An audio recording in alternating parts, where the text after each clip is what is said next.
शान्ताकारं भुजगशयनं पद्मनाभं सुरेशं विश्वाधारं गगनसदृशं मेघवर्णं शुभांगं लक्ष्मीकान्तं कमलनयनं योगभिर्ध्यानगम्यं वन्दे विष्णुं भवभयहरं सर्वलोकैकनाथं।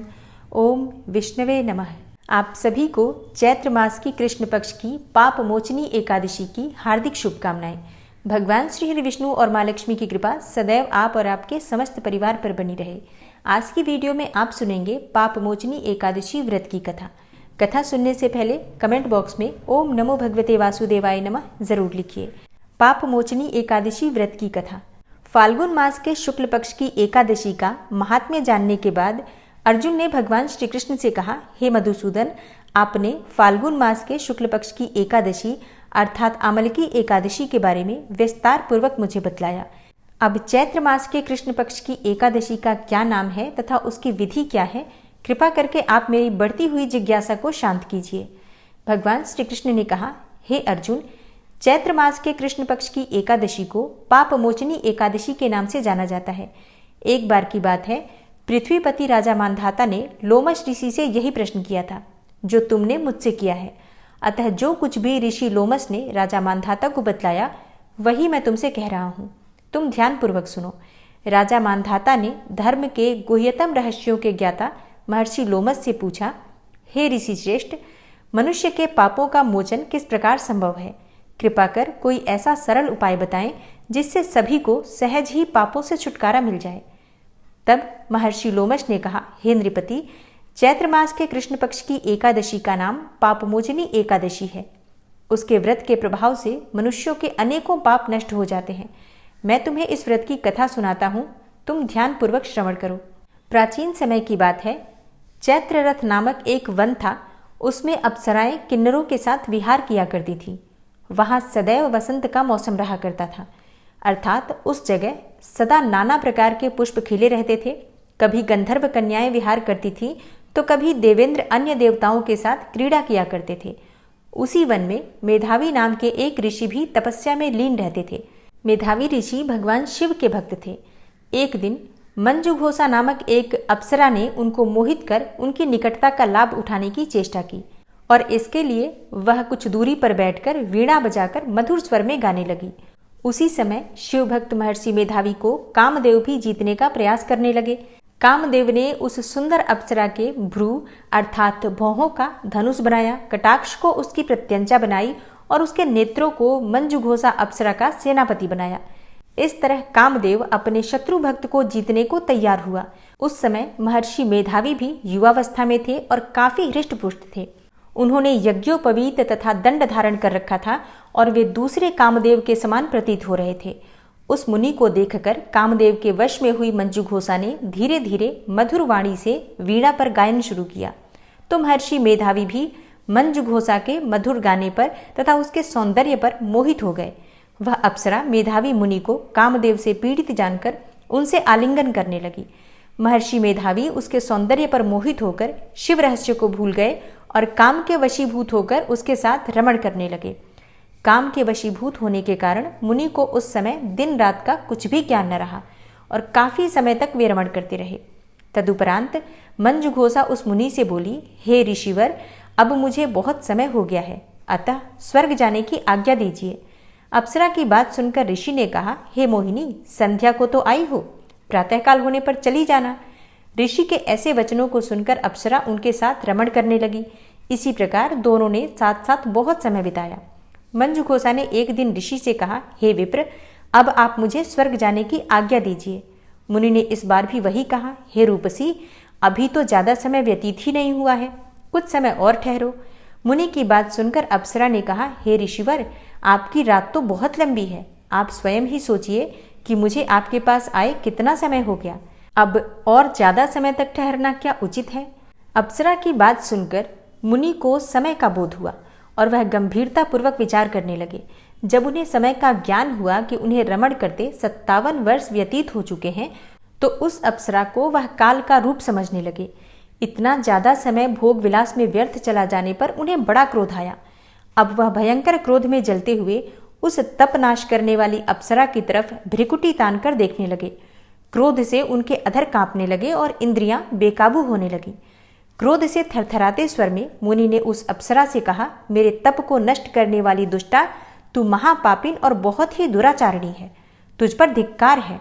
अब तू मेरे श्राप से पिशाचनी बन जा। मुनि के क्रोध युक्त श्राप से वह अप्सरा पिशाचनी बन गई। यह देख वह व्यथित होकर बोली, हे ऋषिवर, अब मुझ पर क्रोध त्याग करके प्रसन्न होइए और कृपा करके बताइए कि इस श्राप का निवारण किस प्रकार होगा। विद्वानों ने कहा है कि साधुओं की संगत अच्छा फल देने वाली होती है और आपके साथ तो मेरे बहुत वर्ष व्यतीत हुए हैं। अतः अब आप मुझ पर प्रसन्न हो जाइए, अन्यथा लोग कहेंगे कि एक पुण्यात्मा के साथ रहने पर भी मंजू घोषा को पिशाचनी बनना पड़ा। मंजू घोषा की बात सुनकर मुनि को अपने क्रोध पर अत्यंत ग्लानि हुई और साथ ही अपनी अपकीर्ति का भय भी हुआ। अतः पिशाचनी बनी मंजू घोषा से मुनि ने कहा, तूने मेरा बड़ा बुरा किया है, किंतु फिर भी मैं तुझे इस श्राप से मुक्ति का उपाय बतलाता हूँ। चैत्र मास के कृष्ण पक्ष की जो एकादशी है उसका नाम पाप मोचनी है। उस एकादशी का उपवास करने से तेरी पिशाचनी की देह से मुक्ति हो जाएगी। ऐसा कहकर मुनि ने उसको व्रत करने का सब विधान समझा दिया। फिर अपने पापों का प्रायश्चित करने के लिए वे अपने पिता च्यवन ऋषि के पास गए। च्यवन ऋषि ने अपने पुत्र मेधावी को देखकर कहा, हे पुत्र, ऐसा क्या किया है तूने कि तेरे सभी तप नष्ट हो गए हैं, जिससे तुम्हारा समस्त तेज मलिन हो गया है। मेधावी मुनि ने लज्जा से अपना सिर झुकाकर कहा, हे पिताश्री, मैंने एक अप्सरा से रमण करके बहुत बड़ा पाप किया है। इसी पाप के कारण संभवतः मेरा सारा तेज और मेरे तप नष्ट हो गए हैं। कृपा करके आप इस पाप से छूटने का उपाय बतलाइए। ऋषि ने कहा, हे पुत्र, तुम चैत्र मास के कृष्ण पक्ष की पापमोचनी एकादशी का विधि तथा भक्ति पूर्वक उपवास करो, इससे तुम्हारे सभी पाप नष्ट हो जाएंगे। अपने पिता च्यवन ऋषि के वचनों को सुनकर मेधावी मुनि ने पापमोचनी एकादशी का विधि पूर्वक व्रत किया। उसके प्रभाव से उनके सभी पाप नष्ट हो गए। मंजू घोषा अप्सरा भी पापमोचनी एकादशी का उपवास करने से पिशाचनी की देह से छूट गई और पुनः अपना सुंदर रूप धारण करके स्वर्गलोक चली गई। लोमस मुनि ने कहा, हे राजन, इस पापमोचनी एकादशी के प्रभाव से समस्त पाप नष्ट हो जाते हैं। इस एकादशी की कथा के श्रवण और पठन से 1000 गोदान का फल प्राप्त होता है। इस उपवास के करने से ब्रह्म हत्या करने वाले, स्वर्ण चुराने वाले, मद्यपान करने वाले, अगम्यागमन करने वाले आदि भयंकर पाप भी नष्ट हो जाते हैं और अंत में स्वर्गलोक की प्राप्ति होती है। और अब आप सुनेंगे एकादशी माता की कथा। एकादशी का व्रत एकादशी माता की कथा सुने बिना अधूरा ही माना जाता है, इसलिए पूरे श्रद्धा भाव से एकादशी माता की कथा भी जरूर सुननी चाहिए। एकादशी माता की कथा के अनुसार मुर नामक एक दैत्य था। रावण और कंस की तरह वो भी बड़ा आतंक मचाता था और स्वर्ग में देवों सहित सभी को पीड़ा देता था। सब लोग उससे रक्षा मांगकर श्रीमन नारायण की शरण में गए। भगवान ने कहा, मैं उसे संभालता हूँ, तुम चिंता मत करो। सभी देवताओं को आश्वासन देकर भगवान मुर के साथ युद्ध करने लगे, लेकिन अपनी सारी शारीरिक शक्ति लगाकर भी भगवान विष्णु कुछ नहीं कर सके। भगवान को युद्ध के मैदान से पलायन करना पड़ा। तब वे हिमालय की एक गुफा में जाकर छुप गए। मुर भी उनका पीछा करते हुए वहीं पहुंच गया। भगवान ने ध्यान करना शुरू किया और उनके मन से एक शक्ति उत्पन्न की, उनकी मानसिक शक्ति, और इस शक्ति ने बाहर आकर मुर को अपनी तलवार से मार डाला। हम जानते हैं कि शरीर में 10 इंद्रियां हैं, 5 ज्ञानेंद्रिय और 5 कर्मेंद्रिय। 11वीं इंद्रिय है मन। संस्कृत में एकादशी का अर्थ है 11। चूंकि यह देवी उनके मन अर्थात भगवान की 11वीं इंद्रिय से निकली थी, इसलिए भगवान ने उन्हें एकादशी के नाम से पुकारा। एकादशी माता की उत्पत्ति का दिन उनके नाम से ही जाना जाने लगा। माता एकादशी के अंतिम चरण के दौरान उत्पन्न हुई थी, इसलिए इसे जयंती कहते हैं, और उन्होंने द्वादशी के पहले चरण के दौरान दैत्य को मार डाला था, इसे स्मरंती कहते हैं। अब एकादशी के दिन व्रत क्यों करना चाहिए, भोजन क्यों नहीं करना चाहिए, तो इस बारे में भगवान ने घोषणा की कि एकादशी के दौरान देवी के इस महान कार्य के कारण पूरे जगत में कोई भी पाप नहीं रहेगा। लेकिन पाप तो पहले से ही है। जब उसने यह सुना तो पाप पुरुष आश्रय की तलाश में इधर उधर भागने लगा। एकादशी के दौरान वह कहाँ रहेगा? वह जहां भी गया सभी ने उसे आश्रय देने से इनकार कर दिया। तब अंत में भोजन अर्थात अन्न एकादशी के दौरान उसे आश्रय देने के लिए सहमत हो गया। इसके बारे में एक श्लोक है, यानि कानि च पापानि ब्रह्म हत्यादिकानि च अन्नमाश्रित्य सर्वाणि तिष्ठन्ति हरिवासरे, अघम स केवलम भुंक्ते यो भुंक्ते हरिवासरे। तो एकादशी के दौरान सभी पाप भोजन में ही आश्रय लेते हैं, और जो कोई मनुष्य इस दौरान यानी एकादशी के दौरान भोजन करता है, ये पाप उस व्यक्ति में प्रवेश करेंगे और रोग, समस्या, हानि, परेशानी इत्यादि बन जाएंगे। इसलिए एकादशी के दिन व्रत धारण करना चाहिए। भगवान विष्णु ने कहा कि जो भी मनुष्य एकादशी के दिन व्रत धारण करेगा उसके समस्त पाप नष्ट हो जाएंगे और उसे अंत में विष्णुलोक की भी प्राप्ति होगी। एकादशी को विष्णु भगवान की कन्या भी कहा जाता है क्योंकि वह भगवान की मानस पुत्री हैं। उनकी मूर्ति पूरी जगन्नाथ मंदिर और द्वारका धाम में भी है। भगवान के धर्म की रक्षा के लिए जितने भी अवतार हैं वे सभी एकादशी के दिन ही हुए हैं, इसलिए यह इतना पवित्र दिन है। एकादशी व्रत का प्रभाव बताते हुए भगवान श्री कृष्ण ने धर्मराज युधिष्ठिर से कहा, गालव मुनि का भद्रशील नाम का एक पुत्र था। भद्रशील ने छोटी उम्र से ही एकादशी व्रत का पालन करना शुरू कर दिया। मुनि ने उन्हें ऐसा करने के लिए कभी नहीं कहा था। एक बार मुनि ने भद्रशील से पूछा कि उन्हें इस व्रत को करने को किसने कहा है। भद्रशील ने कहा कि मैं तो कई जन्मों से एकादशी का व्रत करता आ रहा हूँ। आमतौर पर किसी को भी अपना पिछला जन्म याद नहीं रहता। जब तक आप माँ के गर्भ में होंगे तब तक आपको पिछले जन्मों की याद रहेगी, लेकिन जन्म से ठीक पहले यह स्मृति मिट जाती है। लेकिन भद्रशील को पिछले जन्म की याद उस समय भी थी। यह एकादशी व्रत की शक्ति थी जिसका वे पालन करते थे। वे एक पूर्व जन्म में धर्मकीर्ति नामक राजा थे। धर्मकीर्ति बहुत क्रूर था, उसे कोई पसंद नहीं करता था। ऐसा कोई पाप नहीं था जो उसने नहीं किया हो। एक बार वह अपने सैनिकों के साथ शिकार पर गया। उसने एक हिरण को देखा और अपने सैनिकों को उस हिरण को चारों ओर से घेरने के लिए कहा। राजा ने कहा कि जो भी उस हिरण को भागने देगा उसका पूरा परिवार मार डाला जाएगा। हिरण ने यह सुना और सोचा, बेचारे सैनिक, मैं उनमें से किसी को कुछ भी नहीं होने दूंगा। हिरण राजा के पास से निकल भागा। राजा ने हिरण का पीछा किया।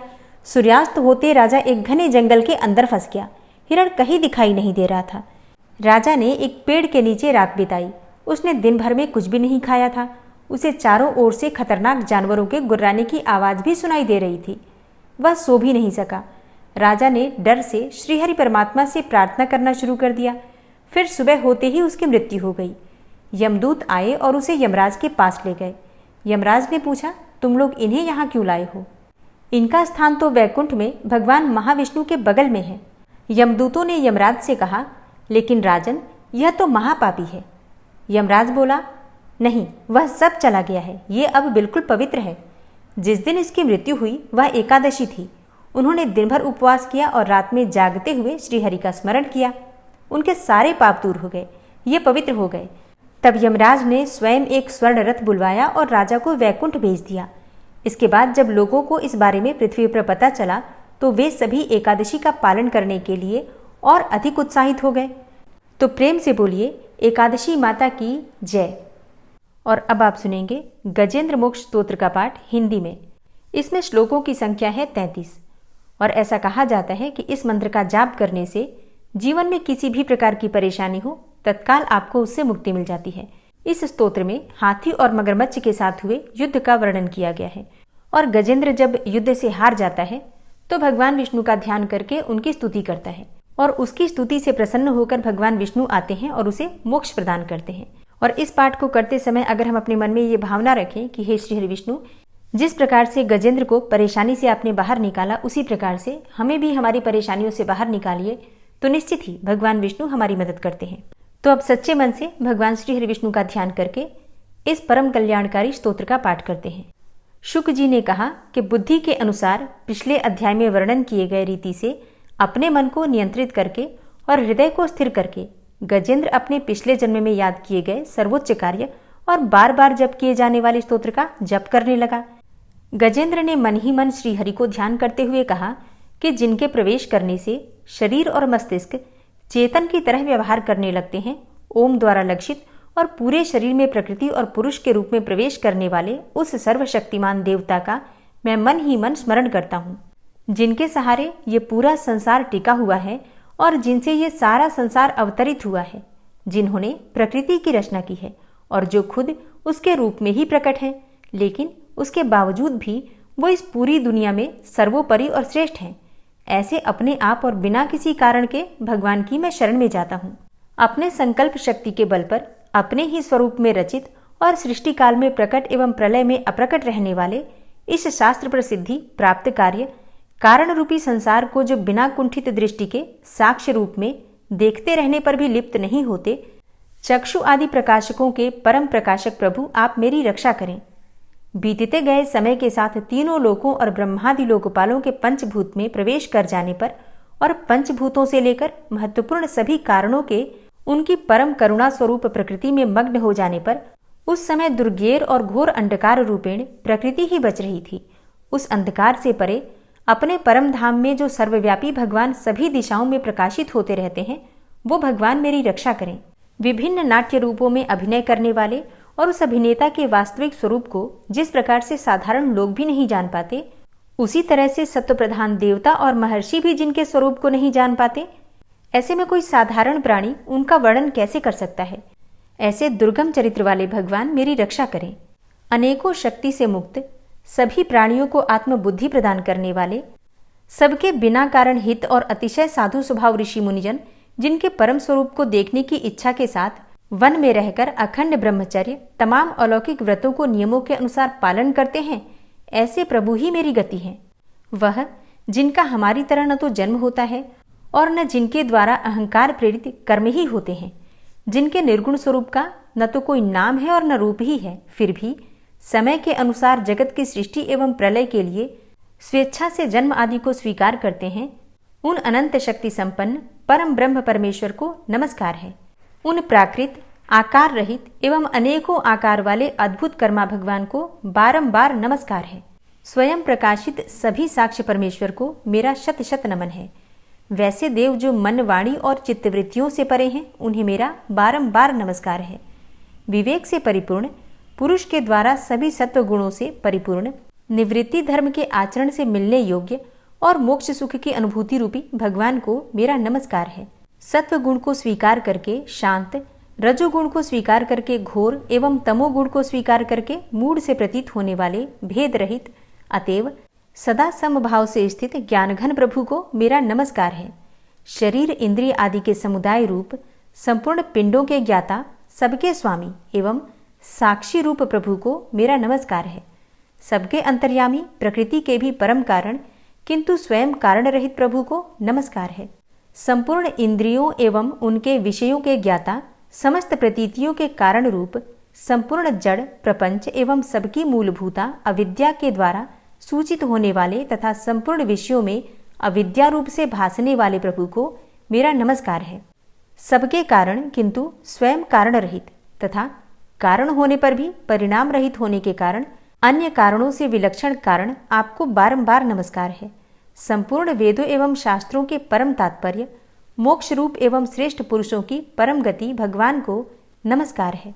जो त्रिगुण रूप काष्ठों में छिपे हुए ज्ञान रूप अग्नि है, उक्त गुणों में हलचल होने पर जिनके मन में सृष्टि रचने की बाह्य वृत्ति जागृत हो उठती है तथा आत्मतत्व की भावना के द्वारा विधि निषेध रूप शास्त्र से ऊपर उठे हुए ज्ञानी महात्माओं में जो स्वयं प्रकाशित हो रहे हैं, उन प्रभु को मैं नमस्कार करता हूँ।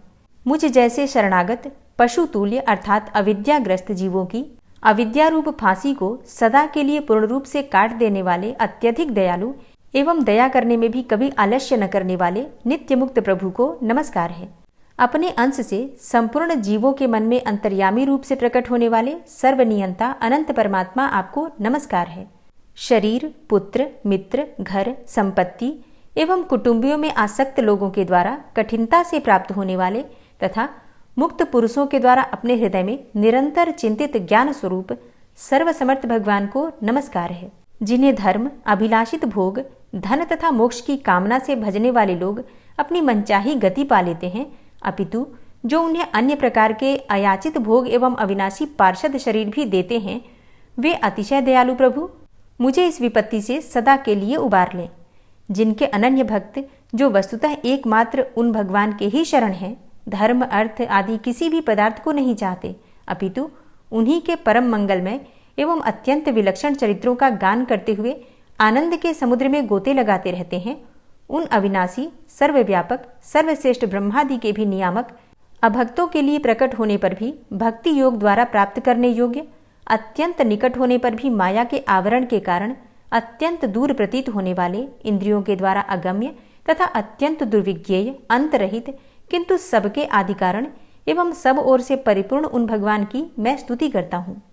ब्रह्मा आदि समस्त देवता, चारों वेद तथा संपूर्ण चराचर जीव नाम और आवृत्ति भेद से जिनके अत्यंत क्षुद्र अंश के द्वारा रचे गए हैं, जिस प्रकार प्रज्वलित अग्नि से लपटे तथा सूर्य से किरणें बार बार निकलती हैं और पुनः अपने कारण में ही लीन हो जाती हैं, उसी प्रकार बुद्धि, मन, इंद्रिय और नाना योनियों के शरीर, यह गुणमय प्रपंच जिन स्वयं प्रकाश परमात्मा से प्रकट होता है और पुनः उन्हीं में लीन हो जाता है, वे भगवान न तो देवता हैं और न असुर, न मनुष्य हैं न तिर्यक अर्थात मनुष्य से नीची, पशु पक्षी आदि किसी भी योनि के प्राणी हैं, न वे स्त्री हैं और न पुरुष हैं और ना ही नपुंसक हैं, न वे ऐसे कोई जीव हैं जिनका इन तीनों ही श्रेणियों में समावेश हो सके, न वे गुण हैं, न कर्म है, न कार्य है और न तो कारण ही है। सबका निषेध हो जाने पर जो कुछ बच रहता है वही उनका स्वरूप है और वे ही सब कुछ हैं। ऐसे भगवान मेरे उद्धार के लिए आविर्भूत हों। मैं इस ग्राह के चंगुल से छूटकर जीवित नहीं रहना चाहता, क्योंकि भीतर और बाहर सब ओर से अज्ञान से ढके हुए इस हाथी के शरीर से मुझे क्या लेना है। मैं तो आत्मा के प्रकाश को ढक देने वाले उस अज्ञान की निवृत्ति चाहता हूँ, जिसका कालक्रम से अपने आप नाश नहीं होता, अपितु भगवान की दया से अथवा ज्ञान के उदय से ही होता है। इस प्रकार मोक्ष का अभिलाषी मैं विश्व के रचयिता, स्वयं विश्व के रूप में प्रकट तथा विश्व से सर्वथा परे, विश्व को खिलौना बनाकर खेलने वाले, विश्व में आत्मरूप से व्याप्त, अजन्मा, सर्वव्यापक एवं प्राप्य वस्तुओं में सर्वश्रेष्ठ भी भगवान को केवल प्रणाम ही करता हूँ, उनकी शरण में हूँ। जिन्होंने भगवत भक्ति रूप योग के द्वारा कर्मों को जला डाला है, वे योगी लोग उसी योग के द्वारा शुद्ध किए हुए अपने हृदय में जिन्हें प्रकट हुआ देखते हैं, उन योगेश्वर भगवान को मैं नमस्कार करता हूँ। जिनकी त्रिगुणात्मक अर्थात सत्व रज तम रूप शक्तियों का राग रूप वेग असह्य है, जो संपूर्ण इंद्रियों के विषय रूप में प्रतीत हो रहे हैं, तथापि जिनकी इंद्रियां विषयों में ही रची पची रहती हैं, ऐसे लोगों को जिनका मार्ग भी मिलना असंभव है, उन शरणागत रक्षक एवं अपार शक्तिशाली आपको बार बार नमस्कार है। जिनकी अविद्या नामक शक्ति के कार्यरूप अहंकार से ढके हुए अपने स्वरूप को यह जीव जान नहीं पाता, उन अपार महिमा वाले भगवान की मैं शरण में आया हूँ। जिसने पूर्वोक्त प्रकार से भगवान के भेद रहित निराकार स्वरूप का वर्णन किया था, उस गजराज के समीप जब ब्रह्मा आदि कोई भी देवता नहीं आए, जो भिन्न भिन्न प्रकार के विशिष्ट विग्रहों को ही अपना स्वरूप मानते हैं, तब साक्षात श्रीहरि, जो सबके आत्मा होने के कारण सर्वदेव स्वरूप हैं, वहां प्रकट हो गए। गजराज को उस प्रकार से दुखी देखकर तथा उसके द्वारा पड़ी हुई स्तुति को सुनकर सुदर्शन चक्रधारी जगदाधार भगवान इच्छानुरूप वेग वाले गरुड़ जी की पीठ पर सवार होकर स्तवन करते हुए देवताओं के साथ तत्काल उस स्थान पर पहुंच गए जहां पर वह हाथी था।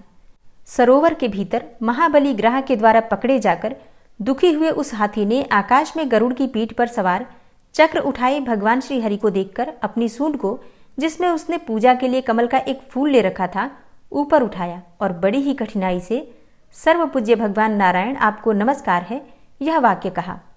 उसे पीड़ित देखकर अजन्मा श्रीहरि एकाएक गरुड़ को छोड़कर नीचे झील पर उतर आए।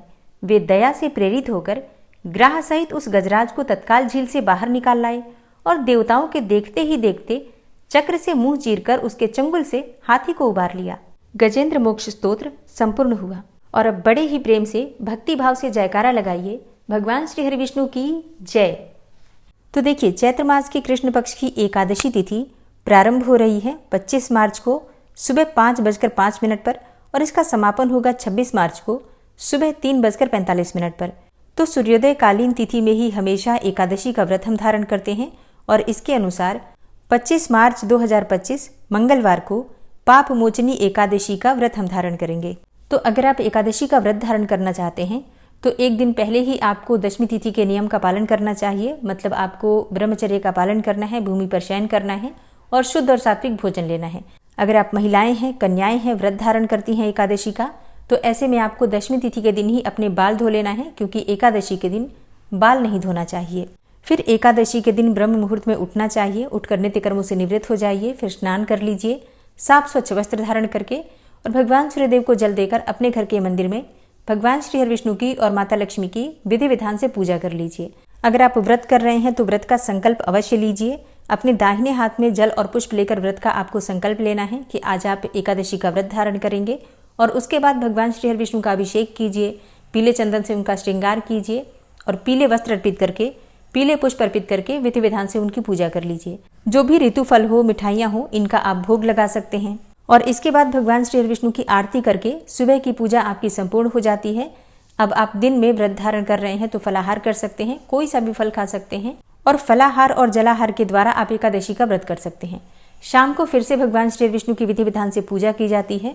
रात्रि में अखंड दीप प्रज्वलित करके रात्रि जागरण करने का प्रयास कीजिए। शास्त्रों के अनुसार एकादशी का रात्रि जागरण सभी प्रकार के पापों से मुक्ति दिलाने वाला होता है और हर प्रकार की कामनाओं को पूर्ण करने वाला होता है।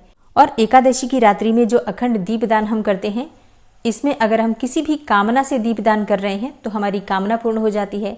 व्रत का, पूजा का संपूर्ण फल हमें प्राप्त हो जाता है। तो अगर आप व्रत करें या ना करें, अखंड दीपदान एकादशी की रात्रि में करते हैं तो इससे भी आपकी कामनाएं पूर्ण होती हैं और भगवान श्री हरि विष्णु की असीम कृपा आपको मिल जाती है। फिर द्वादशी के दिन प्रातःकाल जल्दी उठकर नित्य कर्मों से निवृत्त होकर और भगवान सूर्यदेव को जल देकर भगवान श्री हरि विष्णु की विधि विधान से पूजा करके इसके बाद किसी ब्राह्मण को घर बुलाकर भोजन कराना चाहिए और फिर स्वयं भी शुभ मुहूर्त में अपना व्रत खोलना चाहिए। तो द्वादशी तिथि प्रारंभ होगी 26 मार्च को सुबह 3:45 पर और द्वादशी तिथि का समापन हो रहा है 27 मार्च को सुबह 1:43 पर। तो एकादशी व्रत का पारण हम कब करेंगे? एकादशी व्रत का पारण हरिवासर की समाप्ति के बाद ही किया जाता है। द्वादशी तिथि प्रारंभ होने के बाद का जो प्रारंभिक समय होता है, 1/4 समय द्वादशी तिथि का, उसे कहते हैं हरिवासर। इस समय में बिल्कुल भी भूल कर भी पारण नहीं करना चाहिए। तो ये लगभग 5-6 घंटे का समय होता है। तो 26 मार्च को हरिवासर की समाप्ति का समय है सुबह 9:14 पर। तो सुबह 9:14 से सुबह 10:56 तक आप अपना व्रत खोल सकते हैं, व्रत का पारण कर सकते हैं। और अगर आप इस समय में अपना व्रत नहीं खोल पाते हैं किसी भी कारणवश, तो ऐसे में दोपहर में 1:41 से 4:08 तक का जो समय है, इस समय में भी आप अपना व्रत खोल सकते हैं। ठीक है, तो अपने व्रत के पारण का शुभ मुहूर्त का ध्यान रखिए। दोस्तों, उम्मीद करती हूँ कि आज की वीडियो आपको ज़रूर पसंद आई होगी। अगर वीडियो पसंद आती है तो वीडियो को लाइक ज़रूर किया कीजिए और संभव हो तो वीडियो को शेयर भी किया कीजिए। और चैनल पर पहली बार आए हैं, अगर अभी तक आपने चैनल को सब्सक्राइब नहीं किया है, तो आज की वीडियो अगर आपको अच्छी लगे तो चैनल को सब्सक्राइब करके बेल आइकन को ज़रूर प्रेस कर लीजिए। इससे ये होगा कि इस चैनल पर जो नई वीडियो अपलोड होंगी उनकी नोटिफिकेशन आपको सही समय पर प्राप्त होगी। मिलते हैं आपसे अगली वीडियो में, तब तक के लिए जय श्री राधे।